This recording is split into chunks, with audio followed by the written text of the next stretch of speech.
সামনেই বড়দিন, আর বড়দিন মানেই জলপাইগুড়িবাসীর কাছে saint Michael and all angels church. প্রত্যেক বছর বড়দিনের আগে সেজে ওঠে এই চার্চ।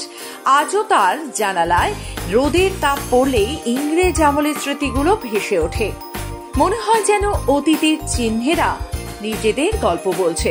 1868 সালে প্রতিষ্ঠিত এই চার্চটি ইংরেজদের হাতে তৈরি এবং এর মধ্যে রয়েছে 150 বছরের পুরনো একটি ঘন্টা, যা এখনো নিয়মিত বেজে চলেছে। এই ঘন্টা একসময় ইংল্যান্ডে তৈরি হয়েছিল। আজও জলপাইগুড়ির আকাশে তার শব্দ শোনা যায়। চার্চের কাচের মধ্যে সাজানো নকশাগুলিও এক ধরনের ইতিহাসের সাক্ষী। সূর্যের আলো পড়লেই কাচের মধ্যে ফুটে ওঠে যীশু খ্রিস্টের ছবি এবং ইংরেজদের বিভিন্ন রানীর ছবি, যা আগের দিনে শিল্পকলা এবং সংস্কৃতির এক অনবদ্য নিদর্শন। তবে রক্ষণাবেক্ষণের অভাবে এই স্মৃতিসৌধগুলো কিছুটা অবহেলিত। এই কাজটা হচ্ছে বেলজিয়াম থেকে কাজ, 1868 সালের এই কাজ বেলজিয়াম থেকে আনা হয়েছিল।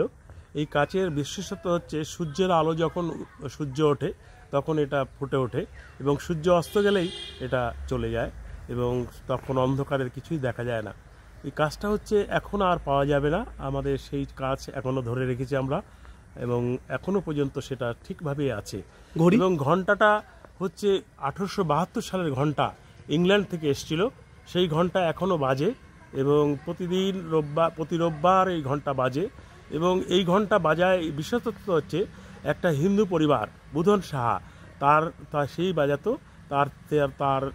তিনি মারা যাওয়ার পর তার ছেলে রবীন্দ্র শাহ সে এখন বাজায়। চার্চের আশেপাশে রয়েছে বহু ইংরেজ চা বণিকের সমাধি, যাদের নাম আজও ইতিহাসে লেখা।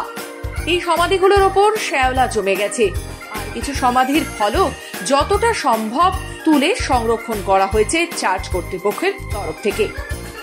1877 সালে 5 ফেব্রুয়ারি টি প্ল্যান্টার্স ওয়াল্টার আলেকজান্ডার জন থমসনের স্ত্রী শার্লি থমসন মারা যান। তার সমাধি এখানেই রয়েছে।